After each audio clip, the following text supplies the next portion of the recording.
What's going on, guys? Biker Dave here with the 2020 YZ250FX, and we're going to do an oil change on it. Not very difficult, but if you've never done one on this bike, you might want to know where a few things are and what sizes of a few things. You only need a few tools. You'll need your 8mm. You can either use a T-handle or a little ratchet. I like to use T-handle ratchets because they're awesome. You also need a 10mm. You can use regular sockets too, but I just prefer to use T's because they're much easier. You can also use 10mm box end. 12mm also be for the drain plug. You might need some long needle nose pliers because there's a little screen inside there that's kind of hard to reach. So something lengthy as far as a needle nose would be good to get out. Of course, your oil filter and replacement gasket. This is the 140. If you're going to look for the part number, somewhere in the part number will probably be 140. So that's what it is, a little bitty thing. It's good to have some kind of drain catch. I use this little drain flow because it keeps oil from getting on the frame and the engine and everything. I use this for Harley Davidsons actually, and it's fantastic. So I recommend it. Anyway, not that big a deal, but let's get a little closer look at it. All right, now, as with any oil change, you should go ahead and run the engine for, 10 minutes or whatever. Ride it around the block or something to get it warmed up because it'll help the oil flow out of there easier. So, warm it up a little bit. But then we're going to get on our creeper and climb underneath, and we got to remove the skid plate, which is just 3 8mm. Very easy.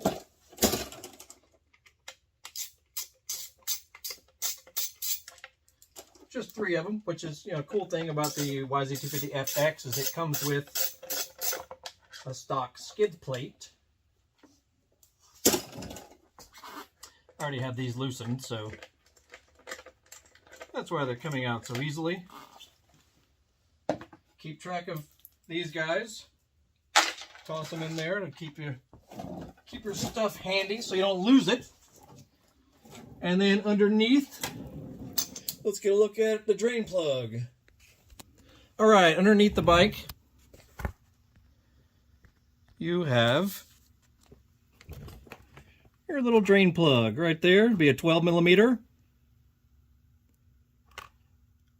Little bitty guy.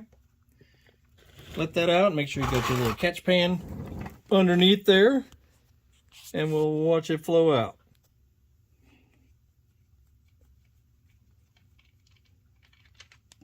There she comes. Now this one does not have a magnetic drain plug. I recommend you replace it with a magnetic drain plug because it'll catch fine metal particles on the end of it there, which will also not only keep your crankcase clear of metallic debris, it can also give you advance notice if you have a problem looming. Magnetic drain plugs saved my butt on my YZ250 because I saw some abnormal, larger pieces of metallic debris. Turned out there was a main bearing failing inside, and had I not looked into it, because the bike was actually running fine, but had I not looked into it, who knows what would have happened. Anyway, here comes the oil. Now as it's draining, now you can start, with the bike on its side stand, but it needs to be upright as much as possible to get every bit out of it. So it's good if you can put some kind of block or something underneath it, or if you just want to put a work stand underneath it, but a work stand will block the drain plug, so that's kind of not as easy to do. So you could use like a strap or something to hold the bike upright, or just have a helper hold the bike up for you. A little bit more. So I'm actually leaning it to the right side a little bit now. Try to get it all out of there. Yeah, you'll actually need to tilt it to the right side just a little bit to get it to completely flow out. Something else I recommend, because your hands are probably going to get a little bit oily doing this job, put you some grip wraps anytime you're doing an oil change or if you're messing with solvents or fluids, grip wraps like this will keep your greasy, oily hands from contaminating and ruining your grips. Highly recommend those. All right, let's keep moving on. All right, back underneath. Make sure you clean off your drain plug and inspect the crush gasket. Many people, replace them every ride or every oil change. I mean, that's up for debate, actually. Some people just flip it around the other way and put it back on. This bike only has 10 hours on it, so I'm just going to leave it in place, but, use that info as you will. Lots of people replace them every time. And make sure you clean off the port right there with a rag or something. Make sure there's no dirt, no debris, no nothing underneath there. Oh, and for those interested, the size of the threads are 10 millimeter by 1.25. That's common for lots of Yamaha newer four-strokes. It's either 8 1.25 or a 10 1.25. So I just looked at it with my little bolt checker, and that's what it was. So if you're looking for an aftermarket drain plug, sometimes quite often the information you see online is incorrect. But I just measured this, and if you're looking for an awesome tool to have, a bolt checker. I'll show you what mine looks like. A bolt checker is a priceless little item because there is often, you'll remove a nut or a bolt and you have no idea exactly what thread size it is, which is the most important thing. One of these guys you can get at pretty much any auto parts store, hardware store, Home Depot, whatnot. That way you can just take the bolt. You'll see it on this side here. It'll have all the sizes in millimeters as well as in SAE, American size, down below. This one, though, fits perfectly in the 10 millimeter. Okay, that means it's a 10 millimeter diameter. Then, on the flip side, the thread pitch options are along the top here. Okay, so you can look at it and compare. 1.25. Just lay it on it right there, and it'll mesh perfectly. I know you can't see that, but the threads will mesh perfectly with the 1.25 thread pitch. Priceless item. I'll put a link down below for this and some other stuff I'm mentioning here, but a bolt checker is priceless to have on your toolbox. Anyway, there you go. So we'll reinsert the drain plug. Make sure you do not cross-thread it. Don't over-torque it either. It doesn't have to be in 1,000,000 foot-pounds. I didn't really look it up, but most of these, 12 to 14 foot-pounds is typical for most drain plugs. But refer to your service manual to make sure. Just, don't overdo it because you could really damage the crankcase if you over-tighten a drain plug. And make sure you reinsert your drain plug immediately. You'd be surprised the people who have forgotten about it, then they go to pour in the new oil and it comes draining out the bottom. Or they lost the drain plug, for heaven's sakes. So make sure you, as soon as you drain your oil and clean off the spout and everything, clean off the drain plug, immediately put it right back in. All right, let's continue. Okay, now right under here, there is a little guy. First, you need to remove the screw next to it, or bolt, however you want to refer to it. That should be a 10 millimeter. That's basically guarding the screen that needs to be removed.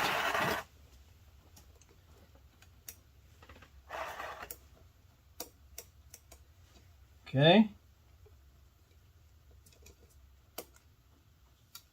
There she comes. This little guy here. I prefer to use, the socket or a T-handle on that because if you try to use a Phillips head, you'll probably strip that out. So, pointless.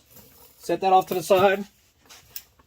All right, now the bike needs to be laid, tilted on its left side. So put it back on the kickstand normally because some oil is about to come out of this little screen area. So put your drain pan back underneath. I like to use a long needle nose.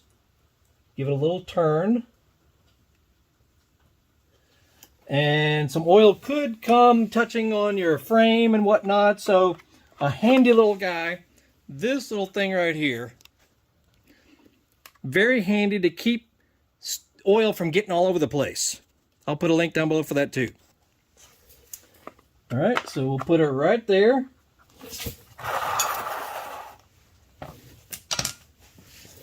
Let's take out the screen that you see.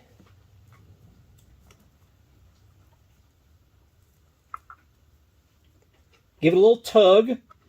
Just pull on it. Be careful because this is not metal.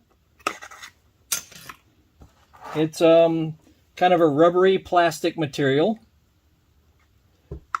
Just kind of wiggle on it and it'll come out. As you see right there. Give it a little inspection. Make sure there's no metallic debris in there also. You could spray it out with a little contact cleaner. You know, just be careful with it because there is a rubber O-ring right there and you don't want to overdo it with contact cleaner. If it'll focus. So just give it a quick little spray to make sure it's clean. But yeah, see how my little trough works right there? It's fantastic. The oil, there's not much. There's not much oil coming out of there. Maybe a couple of tablespoons full, but then it pours right out into my drain pan instead of it getting all over the frame and spilling everywhere and all that. You could also blow this out with some compressed air.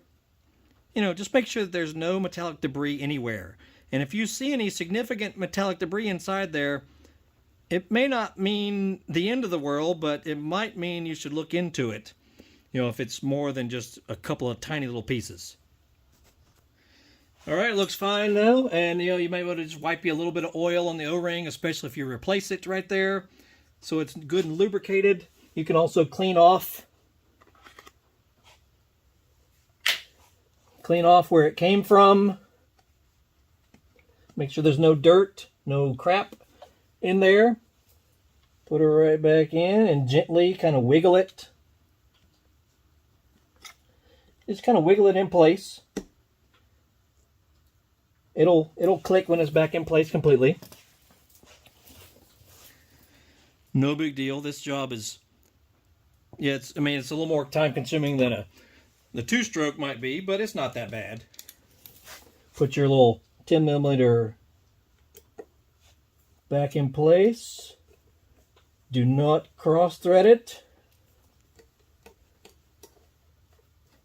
This is why I use T-handles, because they're so much easier than a freaking ratchet socket.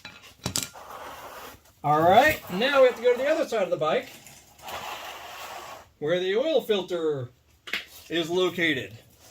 So we'll do that. Alright, now we're on the right side of the bike where the oil filter cover is, right here. Oil filter is back behind there. Not this one. This is for the water pump.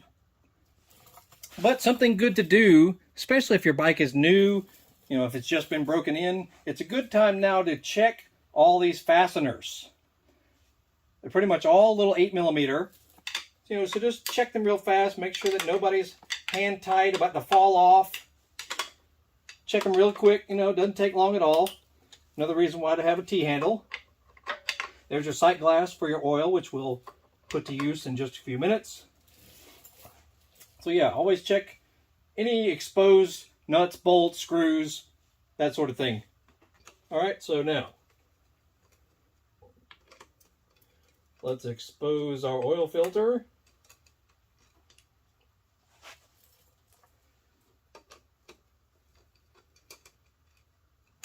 It might be a little sticky, so you might need to tap on it a little bit.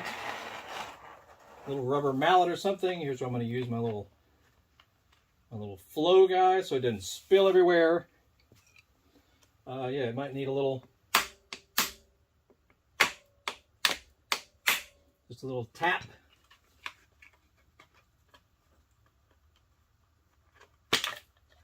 There she comes. A little oil may come out of here, and you should also tilt the bike towards you. Give it a little tilt right here. You'll notice Shouldn't be much, but a little oil may come out of this side.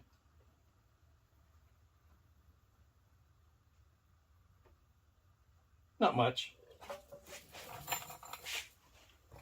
All right, moving right along.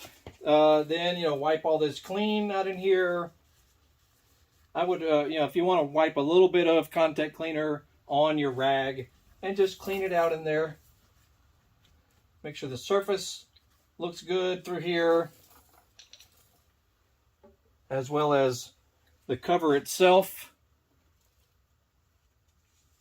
Make sure everything looks clean. No problems, no crap anywhere. You can replace this O-ring also.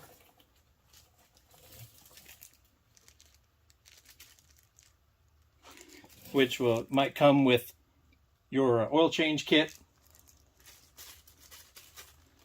So we'll do that. We'll swap out the O-ring there. Looks good so far. And look at this one. This one has a reusable filter, which means it can be cleaned out. You see a little bit of debris.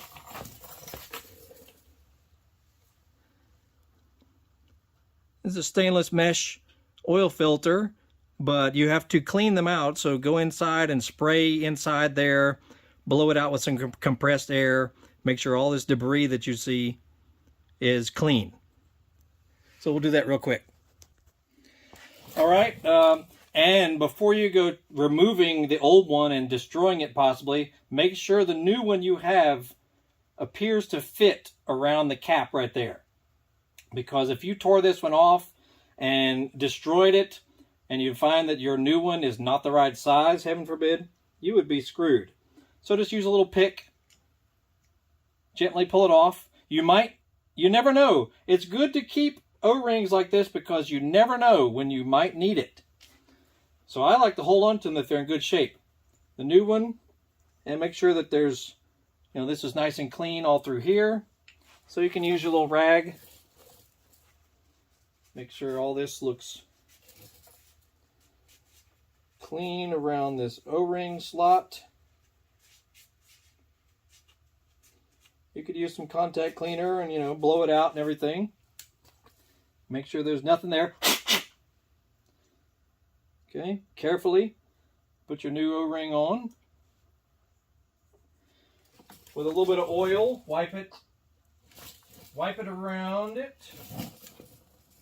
Wipe around the new ring. You don't want any debris, no dirt, no nothing in there. All right, now with the new filter, make sure that the hole goes inward. The non-hole comes outward towards you. Ready? Make sure it just fits into place easily. You know, you don't want it to be fighting with you to get in there, because that means it's not fitting right if it's fighting with you.